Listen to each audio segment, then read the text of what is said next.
Tout le monde sait que Sir Dominick Holden, le fameux chirurgien des Indes, me choisit pour son héritier, et qu'à sa mort, j'échangeais en 1 heure ma pénible condition de petit médecin contre l'état de gros propriétaire. Il est également connu de bien des gens qu'entre l'héritage et moi s'interposaient 5 personnes, à qui le choix de Sir Dominick parut tout à fait arbitraire et baroque. Je puis assurer qu'elle se trompait, et que, pour n'avoir connu Sir Dominick que sur la fin de sa vie, je n'en avais pas moins des titres positifs à sa bienveillance. Encore que le témoignage en vienne de moi-même, nul homme, à vrai dire, ne fit jamais pour un autre plus que je ne fis pour mon oncle. Je ne me flatte pas de l'espoir qu'on veuille ajouter foi à cette histoire, mais elle est si singulière qu'il me semblerait manquer à un devoir si je ne la consignais dans ces pages. Voici les faits. On y croira ou non, c'est affaire personnelle. Sir Dominick Holden, chevalier du bain de la couronne des Indes et de je ne sais quoi encore, était le plus distingué chirurgien des Indes. Sorti de l'armée, il exerçait à Bombay la médecine civile. On venait le consulter de tout le pays. Son nom reste lié à la création de l'hôpital oriental qu'il faisait vivre. Un beau jour, sa robuste constitution, ayant fini par se ressentir visiblement du long effort auquel il l'avait astreinte, ses confrères, qui peut-être n'y mettaient point un désintéressement absolu, furent unanimes à lui conseiller de retourner en Angleterre. Il essaya de tenir bon, mais, à la longue, les symptômes d'une affection nerveuse très caractérisée s'accentuèrent, et la maladie l'avait brisé quand il rentra dans son comté natal de Wiltshire. Il acheta un domaine considérable, dépendant d'un ancien manoir, au bord de la plaine de Salisbury, et il y consacrait ses vieux jours à l'étude de la pathologie comparée, qui avait été la marotte scientifique de sa vie et lui avait valu l'autorité d'un maître. On imagine avec quelle émotion, dans la famille, nous apprîmes le retour de cet oncle riche et sans enfant. Quant à lui, sans pousser l'hospitalité à l'extrême, il ne laissa pas de reconnaître ce qu'il devait aux siens, et chacun de nous successivement reçut une invitation à lui rendre visite. Visite mélancolique, au dire de mes cousins, en sorte que j'éprouvais des sentiments assez mêlés lorsqu'à mon tour je me vis prier à Rothenhurst. L'invitation excluait si nettement ma femme que mon premier mouvement fut de refuser. Mais les intérêts de nos enfants méritaient réflexion, si bien que, ma femme y consentant, je convins d'un après-midi d'octobre pour ma visite à Wiltshire. Je n'en prévoyais guère les conséquences. La propriété de mon oncle était située à la limite de la plaine labourable, là où commencent à s'arrondir les hauteurs crayeuses qui caractérisent cette contrée. Tandis qu'à partir de la station de Danton, une voiture m'emmenait dans la lumière déclinante de ce jour d'automne, je subissais fortement l'étrangeté du décor. Les monuments des âges préhistoriques écrasaient de leur énormité les quelques chaumières paysannes éparses dans la campagne, tellement qu'ici le présent faisait l'effet d'un songe, tandis que le passé semblait l'importune et toute-puissante réalité. La route serpentait dans des vallées, entre des successions de mamelons herbeux, découpés et disposés à leur crête selon un plan de fortification très méthodique, les uns circulaires, les autres carrés, tous de taille à braver les vents et les pluies de plusieurs siècles. Que ces travaux soient d'origine romaine ou britannique, c'est ce qu'en fin de compte on n'a jamais éclairci, non plus que la raison qui a fait tendre sur ce coin de pays un tel réseau de défense. Ça et là, sur les longues pentes lisses, couleur d'olive, s'érigeaient de petits tertres ronds ou tumuli. Ils gardent les cendres de la race qui tailla si profondément ces collines. Une jarre remplie de poussière représente un homme qui lutta sous le soleil. Telle était la contrée peu banale que je traversais pour rejoindre la résidence de mon oncle Rothenhurst. La maison s'adaptait à son cadre. 2 piliers en mauvais état, portant les traces des intempéries et surmontés d'emblèmes héraldiques mutilés, flanquaient l'entrée d'une allée mal entretenue. À travers les ormes qui la bordaient sifflait une bise froide. Des feuilles mortes tourbillonnaient dans l'air. Sous l'arcade obscure des arbres, à l'autre bout de l'allée, une lampe brillait d'un éclat fixe. Je pus, à la demi-clarté du crépuscule, distinguer un long bâtiment bas projetant 2 ailes irrégulières, avec des avant-toits profonds, des combles en croupe et des murs à pans de bois entrecroisés dans le style des Tudors. La lueur joyeuse d'un feu dansait derrière les treillis d'une grande fenêtre, à la gauche d'un porche bas. Je devinais à cette particularité le cabinet de mon oncle, et ce fut là qu'en effet, le maître d'hôtel m'introduisit auprès de lui. Je le trouvais pelotonné près de son feu, car le froid humide de l'automne anglais le glaçait aux moelles.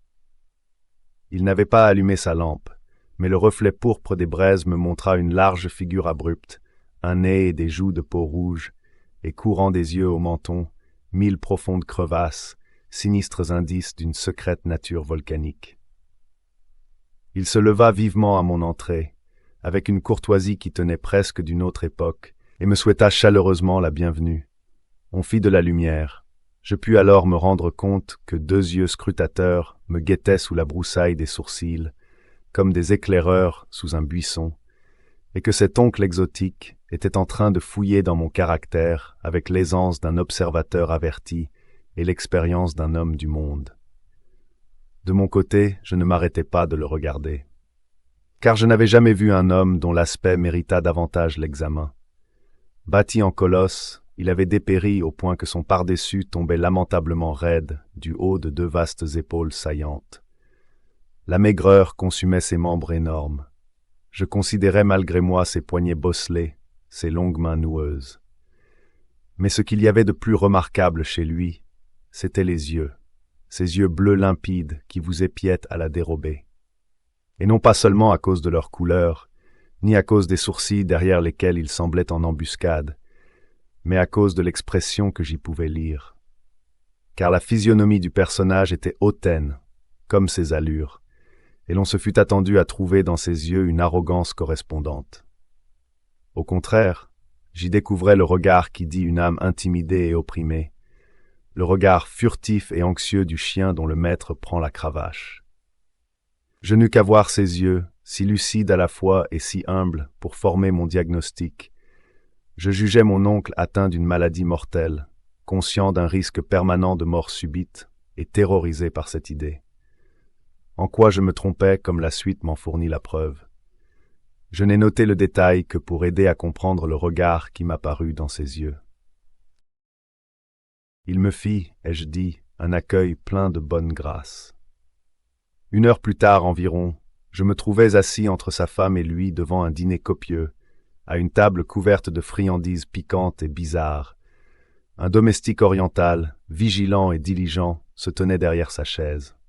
Le vieux couple en était arrivé à cette heure tragique de l'existence, où 2 époux, ayant perdu ou disséminé derrière eux leurs intimes, se retrouvent comme à leur point de départ, seuls, face à face, leur œuvre accomplie, et tout proche de leur terme. Ceux qui ont atteint ce stade dans la paix et l'amour, ceux qui peuvent changer leur hiver en un tiède été de l'Inde, ceux-là ont traversé victorieusement l'épreuve de la vie. Lady Holden était une petite femme alerte, au regard plein de bienveillance, et ce regard parlait en faveur de Sir Dominick lorsqu'il se posait sur lui. Pourtant, si leurs yeux disaient une mutuelle affection, ils disaient aussi une horreur mutuelle, et je discernais sur sa figure, à elle, un reflet de cette secrète épouvante que j'avais reconnue chez lui. Leur conversation était tantôt gaie, tantôt triste, mais leur gaieté avait quelque chose de factice, au lieu que le caractère naturel de leur tristesse m'avertit qu'à mes côtés battaient 2 cœurs gonflés de peine. Nous nous attardions à table après le dîner, et les domestiques allaient quitter la salle, quand la conversation prit un tour dont je remarquai immédiatement l'effet sur mon hôte et mon hôtesse. Je ne me rappelle pas comment nous vînmes à parler de surnaturel, mais je fus amené à déclarer que, comme bien des neurologistes, je m'étais beaucoup attaché à l'anormal en matière psychique. Et je conclus en narrant mes expériences du temps où, comme membre de la Société des recherches psychiques, j'avais fait partie d'un comité de 3 personnes qui passa la nuit dans une maison hantée. Nos aventures n'avaient rien de palpitant ni de convaincant, mais tel quel, le récit en parut intéresser au plus haut point mes auditeurs. Ils m'écoutaient muets et tendus, et je surpris entre eux un regard d'intelligence dont le sens m'échappa. Puis, Lady Holden, se levant, quitta la pièce. Sir Dominick poussa devant moi la boîte de cigares, et nous restâmes un moment à fumer sans rien dire. Sa grande main desséchée se contractait quand il portait le manille à ses lèvres. Évidemment, ses nerfs vibraient comme des cordes de violon. Mon instinct m'avertissait que j'étais à 2 doigts d'une confidence intime, et je craignais, en parlant, de tout compromettre. À la fin, il se tourna vers moi avec un geste convulsif, comme un homme qui jette au vent son dernier scrupule. Si fraîche que soit encore notre connaissance, j'ai idée, Dr. Hardack, que vous êtes l'homme même que je désirais rencontrer. Enchanté, sire, de vous l'entendre dire. Vous me semblez un esprit froid et pondéré.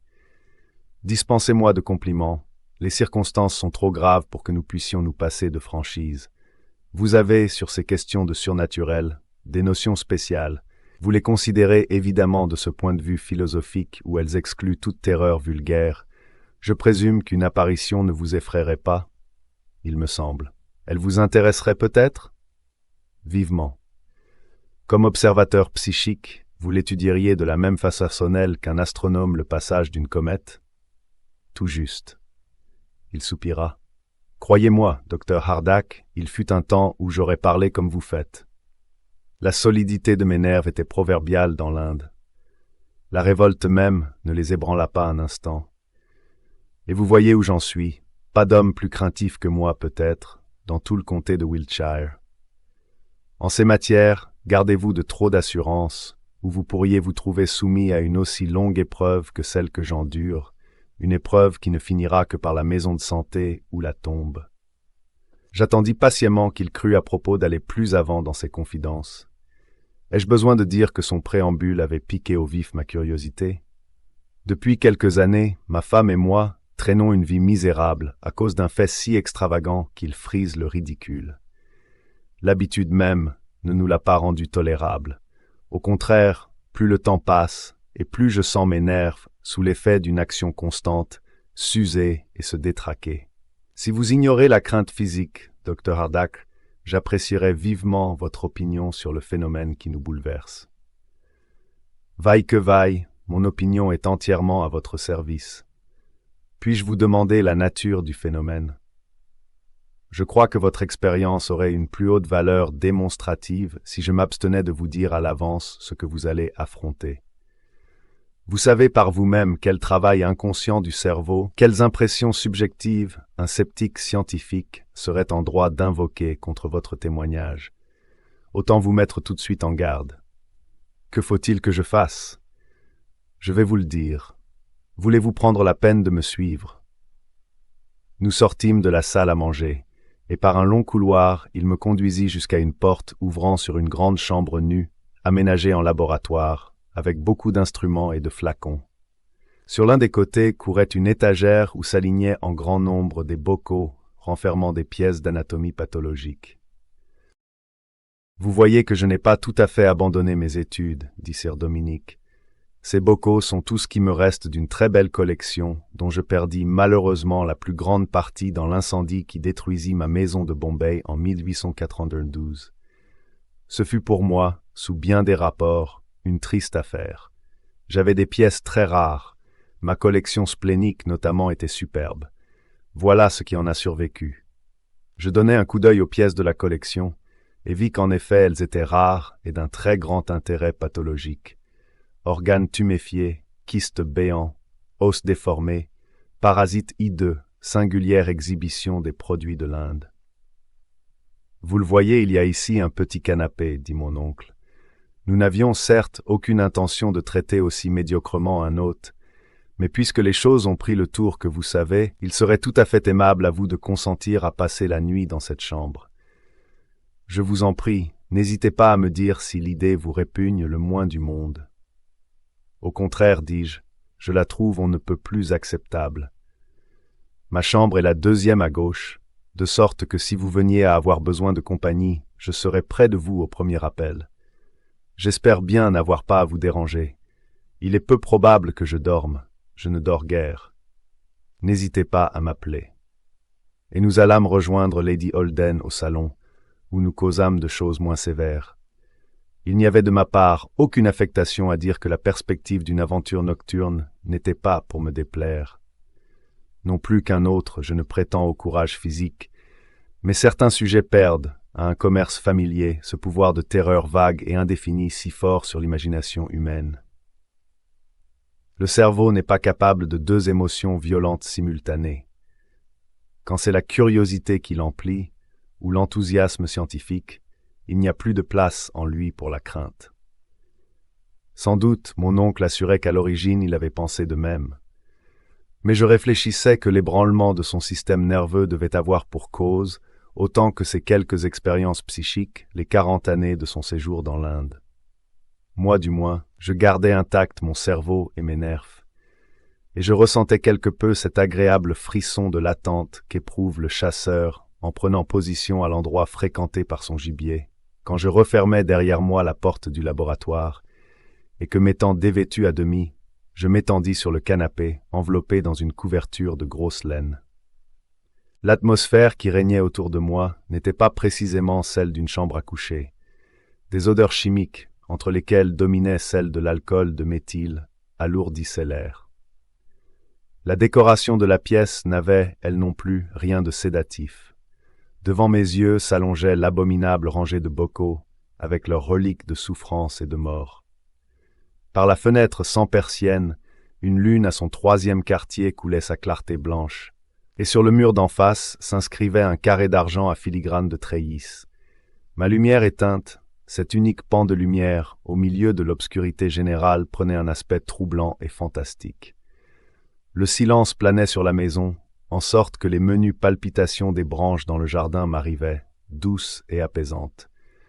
Fût-ce le bercement hypnotique de ce murmure, ou le simple effet d'un jour de fatigue. Mais, après m'être assoupi plusieurs fois, et plusieurs fois ressaisi au prix de bien des efforts, je tombais à la fin dans un sommeil sans rêve.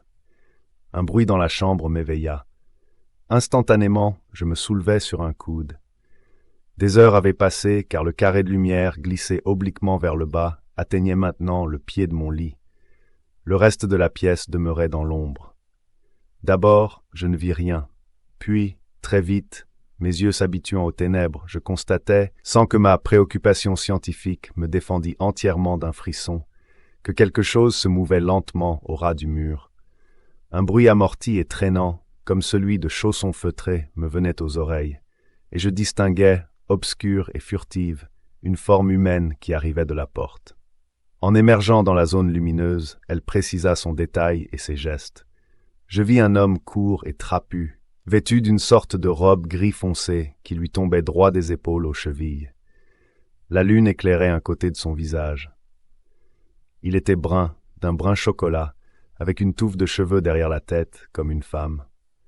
S'avançant à petits pas, les yeux levés sur la ligne de bocaux où étaient contenus tous ces horribles débris d'humanité, il examinait avec attention chaque bocal et passait ensuite à un autre. Quand il fut au bout de la rangée, devant mon lit, il s'arrêta, me fit face, leva les mains dans un geste tragique et disparut. J'ai dit qu'il leva les mains, j'aurais dû dire les bras, car lorsqu'il prit cette attitude de désespoir, j'observais chez lui une particularité curieuse. Il n'avait qu'une main. Les manches ayant glissé le long des bras qui les secouaient, j'aperçus nettement la main gauche, mais le bras droit finissait en un moignon difforme. Au surplus, l'homme avait un air si naturel, je l'avais tout à la fois si bien vu et si bien entendu, que je l'aurais cru sans peine un domestique hindou de Sir Dominique, venu prendre un objet dans la chambre. Il fallut sa subite disparition pour me suggérer une lugubre hypothèse. Toujours il y a que je m'élançais de mon lit, allumais une bougie, inspectais minutieusement la pièce. Mais je n'y découvris nulle trace de mon visiteur, ce qui me força de conclure que son apparition sortait des lois naturelles. Je me tins éveillé tout le reste de la nuit, sans que rien d'autre vînt d'ailleurs me déranger. Je suis matinal d'ordinaire. Mon oncle le fut davantage, car je le trouvais qui arpentait la pelouse à côté de la maison. Dans sa hâte, il se mit à courir vers moi sitôt qu'il m'aperçut à la porte. « Eh bien, s'écria-t-il, l'avez-vous vu? Un hindou, avec une seule main ?» « Précisément. »« Oui, je l'ai vu. » Et je racontais ce qui était arrivé. Quand j'eus fini, il me conduisit dans son cabinet. « Nous avons un peu de temps avant le déjeuner, dit-il. C'est plus qu'il ne faut pour que je vous donne l'explication de cette extraordinaire affaire, autant du moins que je puisse expliquer l'inexplicable. Et d'abord, quand je vous aurais dit que depuis 4 ans je n'ai pas encore passé une nuit, soit à Bombay, soit en mer, soit en Angleterre, sans être tourmenté par cet individu, vous comprendrez que je ne sois plus que l'ombre de moi-même. Son programme ne varie pas. Il se dresse à mon chevet, me secoue rudement par l'épaule, passe de ma chambre dans le laboratoire, se promène lentement le long de ma rangée de bocaux et disparaît. Voilà plus de 1000 fois qu'il renouvelle ce manège. Et que veut-il? Il veut sa main. Sa main? Oui, voici la chose. Je fus il y a 10 ans appelé en consultation à Peshawar. Durant mon séjour dans cette ville, l'on me pria d'examiner la main d'un indigène qui passait avec une caravane afghane. Mon homme appartenait à une tribu montagnarde, établie dans une région reculée, quelque part de l'autre côté du Kafiristan. Il parlait un pushtu bâtard, ce fut tout ce que j'en pus comprendre. Il souffrait d'une tumeur sarcomateuse molle à l'une des articulations métacarpiennes, et je dus lui faire entendre qu'il ne sauverait sa vie qu'en sacrifiant sa main. Après bien des discours, il consentit à l'opération, et quand elle fut faite, il me demanda le prix de ma peine. Le pauvre garçon était presque un mendiant, en sorte que l'idée d'une rétribution était absurde. Je lui répondis en plaisantant que je me paierais avec sa main, et que je me proposais de l'ajouter à ma collection pathologique. À ma grande surprise, il hésita beaucoup. Il m'expliqua que d'après sa religion, il importait au plus haut point que le corps fût au complet après la mort, de façon à constituer une demeure parfaite pour l'âme, antique croyance et de laquelle procédèrent les momies égyptiennes. Je voulus savoir comment il entendait conserver la main dont je l'avais amputée. Il me répondit qu'il la mettrait dans du sel et l'emporterait avec lui. Je lui fis remarquer que sans doute elle serait plus en sûreté sous ma garde que sous la sienne, et que j'avais, pour la conserver, de meilleurs moyens que le sel. Se rendant compte qu'en effet j'avais l'intention de la garder avec soin, il se laissa convaincre. « Mais souvenez-vous, Saïb, me dit-il, que je désire rentrer en possession de ma main après ma mort. » Je me mis à rire et le marché fut conclu. Je retournai à mes affaires. Lui, par la suite, dut reprendre le chemin de l'Afghanistan. Sur ces entrefaites, comme je vous le disais hier soir, un grave incendie se déclara dans ma maison de Bombay qui fut à moitié détruite. Bien des choses, et notamment la plus grande partie de ma collection pathologique, périrent dans les flammes. Vous voyez ce que j'en ai sauvé. La main du montagnard disparut avec le reste, mais je n'y attachais pas dans le temps une importance spéciale. Il y a de cela 6 ans. Or, voici 4 ans, 2 ans après l'incendie, je fus tiré de mon sommeil, une nuit, par de furieuses secousses imprimées à ma manche. Je me dressais sur mon séant, persuadé que mon mastif favori cherchait à m'éveiller. Et j'aperçus non pas mon chien, mais mon patient indigène de naguère, vêtu de la longue robe grise où l'on reconnaît ses compatriotes. Il dressait dans l'air son moignon et me regardait d'un air de reproche. Puis il alla vers mes bocaux, que je gardais dans ma chambre, et les examina attentivement. Après quoi il fit un geste de colère et disparut. Je compris qu'il était mort récemment et venait me rappeler ma promesse. « Docteur Hardacre, vous voilà au courant. Chaque nuit, à la même heure depuis 4 ans, le même jeu se renouvelle. C'est une chose très simple en soi, mais qui m'a usé comme la goutte d'eau finit par user la pierre. J'ai connu l'insomnie, car je ne puis plus dormir à présent dans l'attente de cette visite. Mes vieux jours en sont empoisonnés, et aussi ceux de ma femme. Voici le gong du déjeuner. Elle va nous attendre impatiemment pour avoir de vos nouvelles. Nous vous sommes tous deux bien obligés de votre courage. Partager notre infortune avec un ami, ne fût-ce qu'une nuit, cela nous la rend moins lourde, et cela nous rassure un peu sur notre raison, dont nous venons quelquefois à douter. » Telle fut la curieuse révélation que me fit sir Dominique. Elle eût paru à bien des gens inadmissible et grotesque. Mon aventure de la nuit précédente et mes notions antérieures sur ces questions me disposaient à l'accepter comme un fait absolu. J'y réfléchis profondément, je fis appel à toutes mes lectures, à toutes mes connaissances, et je surpris mes hôtes quand, après le déjeuner, je leur déclarai que je prenais le premier train pour Londres. « Mon cher docteur, » s'écria sir Dominique avec un accent de véritable détresse, « vous me faites sentir qu'en vous mêlant à cette malheureuse affaire, j'ai manqué gravement au devoir de l'hospitalité. Je n'avais qu'à porter tout seul mon fardeau. Mais, protestai-je, c'est précisément cette affaire qui me ramène à Londres. Et vous vous méprenez, je vous assure, si vous croyez que mon aventure de la nuit dernière m'est désobligée. Au contraire, je vais vous demander la permission de revenir ce soir et de passer une nuit de plus dans votre laboratoire. J'ai hâte de revoir votre visiteur. Mon oncle se montra fort anxieux de savoir mes intentions. Crainte de lui donner un faux espoir, je m'abstins de lui rien dire. Une fois dans mon cabinet de consultation, j'y rafraîchis mes souvenirs relativement à certains passages d'un livre récent sur l'occultisme qui m'avait frappé quand je l'avais lu. Dans le cas des esprits liés à la Terre, disait cet ouvrage, il suffit, pour les rattacher à notre monde matériel, d'une idée dominante qui les obsède à l'heure de la mort. Ils sont les amphibies de cette existence et de la suivante, capables de passer de l'une à l'autre, comme la tortue passe de la terre à l'eau. Toutes sortes d'émotions violentes peuvent ainsi enchaîner une âme à une vie désertée par le corps. Sont réputés susceptibles de produire cet effet l'avarice, la rancune, la crainte, l'amour, la pitié. En thèse générale, un désir insatisfait en est la cause. Le désir une fois satisfait, les liens matériels se rompent. On cite force cas de la ténacité de ces visiteurs posthumes et aussi de leur disparition immédiate quand ils ont obtenu ce qu'ils désirent ou quand, dans certains cas, une transaction raisonnable est intervenue. Une transaction raisonnable, c'étaient bien les mots qui m'avaient trotté par la tête toute la matinée et que je vérifiais maintenant dans le texte. Accorder une satisfaction à l'intéressé, il n'y fallait pas songer en l'espèce, mais une transaction raisonnable. Sitôt que je pus trouver un train, je me transportai à l'hôpital maritime de Shadwell, où opérait comme chirurgien mon vieil ami Jack Hewitt. Sans explication, je lui dis ce que je voulais. « Une main brune ?» s'étonna-t-il. « Pourquoi diable ? Peu vous importe, je vous le dirai un jour. Je sais que vous avez des hindous plein vos salles, sans doute. Mais une main. » Il réfléchit une minute et pressa un bouton d'appel. « Travers, dit-il à un interne, qu'a-t-on fait des mains du Lascar que nous avons amputé hier ? Vous savez bien, cet individu de l'East India Dock qui fut pris par l'arbre d'une machine. Elles sont dans la salle d'autopsie, monsieur.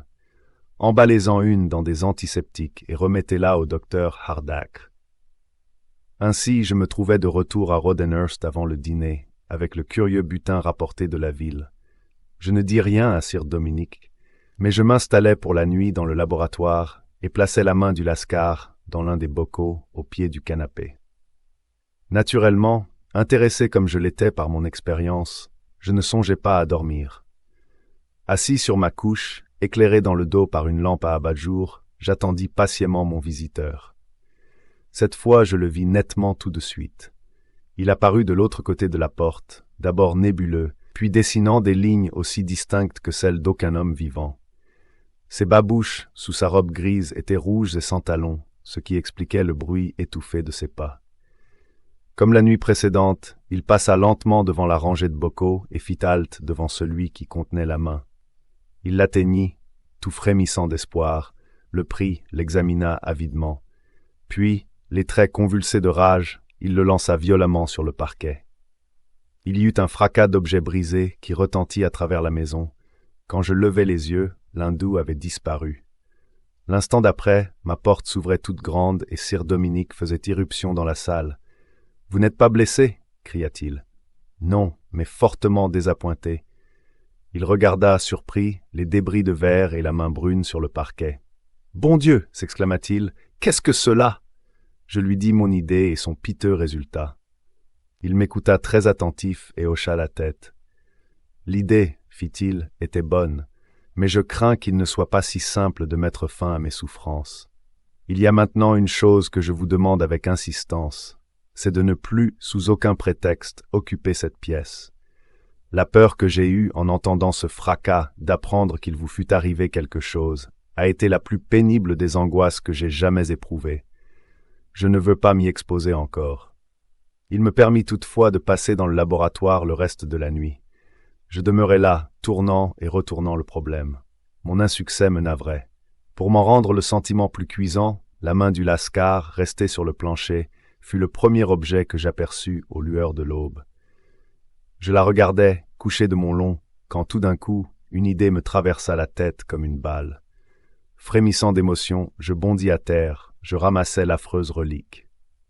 Oui, c'était bien cela, la main du Lascar était la gauche. De retour à Londres par le premier train, je courus à l'hôpital maritime. Je me rappelais que le Lascar avait eu les 2 mains amputées. Le précieux organe que je recherchais n'aurait-il pas déjà subi le four crématoire? Ma crainte se dissipa très vite. La main n'avait pas quitté encore la chambre d'autopsie. Je revins donc à Rothenhurst dans la soirée, ayant accompli ma mission, et muni pour une nouvelle expérience. Mais Sir Dominique ne voulut pas m'entendre parler de réoccuper le laboratoire. Je le suppliais sans qu'il m'écoutât. J'offensais chez lui le sentiment de l'hospitalité, il ne pouvait plus le permettre.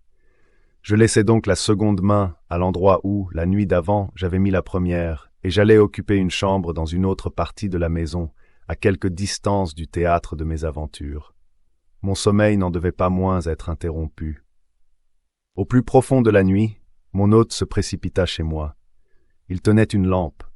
Sa vaste personne amaigrie s'enveloppait d'une robe de chambre flottante, et pour un homme impressionnable, son aspect eût pu sembler plus effrayant que celui du fantôme de la veille. Mais ce qui m'étonna, ce fut moins son entrée que l'expression de son visage. Ses yeux brillaient, sa figure rayonnait, il agitait triomphalement ses bras au-dessus de sa tête. Je me dressai abasourdi, regardant d'un œil fixe, encore plein de sommeil, l'extraordinaire visiteur. Mais ses paroles eurent vite fait de chasser le sommeil de mes paupières. « C'est fait, nous avons réussi, cria-t-il. Mon cher Hardacre, comment reconnaîtrais-je ma dette? Vous ne voulez pas dire que tout va bien. Mais si, j'étais sûr de ne pas vous fâcher en vous éveillant pour une aussi bonne nouvelle. Me fâcher? Non, certes, mais serait-il possible? Aucun doute. J'ai contracté envers vous, mon cher neveu, une dette comme, de ma vie, je n'en ai contracté et ne croyais devoir en contracter envers personne. De quelle façon vous revaudrai-je cela? C'est la Providence qui vous a envoyé à mon secours. Vous m'avez sauvé la raison et la vie. Encore 6 mois de cette existence, et je n'avais le choix qu'entre le cabanon et la tombe, et ma femme qui s'en allait sous mes yeux. Je n'aurais jamais cru qu'un être humain pût me soulager d'une telle charge. Il saisit ma main, la broyant dans une étreinte osseuse. Ce n'était qu'une expérience, une tentative désespérée, dis-je. Son succès me transporte. Mais comment savez-vous que tout va bien? Avez-vous vu quelque chose? Il s'était assis au pied de mon lit. J'en ai vu assez, dit-il. Je n'ai plus d'ennui à craindre. Ce qui s'est passé tient en peu de mots. Vous savez que notre individu se présente régulièrement à une certaine heure. Il arriva ce soir à l'heure habituelle et m'éveilla plus brutalement que de coutume. Je présume que sa déception de la veille avait accru sa colère. Il me regarda furieux et partit faire sa ronde. Mais au bout de quelques minutes, et contre son habitude, il revint dans ma chambre. Il souriait, je voyais dans la demi-obscurité luire ses dents blanches. Il se dressa devant moi, au bout de mon lit, et me fit 3 fois le salam très bas par lequel les orientaux prennent solennellement congé. En s'inclinant pour la 3e fois, il éleva ses bras au-dessus de sa tête, et je vis dans l'air ses 2 mains. Après quoi il disparut. Pour toujours, j'imagine. Telle fut la curieuse aventure qui me valut l'affection et la gratitude de mon oncle, le célèbre chirurgien des Indes. Ses prévisions se réalisèrent. Jamais plus ne vinrent le troubler les visites du montagnard en quête de sa main perdue. Sir Dominique et Lady Holden connurent une vieillesse heureuse que n'assombrit, autant que je sache, aucun nuage, et moururent lors de la grande épidémie d'influenza à quelques semaines l'un de l'autre. Tant qu'il vécut, Sir Dominique ne cessa de me consulter sur 1000 détails de cette vie anglaise qui lui était si peu familière, et je l'aidai aussi dans des acquisitions et des transformations de terrain. Ce ne fut donc pas pour moi une grande surprise quand je me trouvais passer par-dessus la tête de 5 cousins exaspérés et que de petits docteurs de campagne, je devins inopinément le chef d'une importante famille du Wiltshire. Moi, du moins, j'ai des motifs de bénir la mémoire de l'homme à la main brune, et le jour où je fus assez heureux pour délivrer Rothenhurst de son indiscrète présence.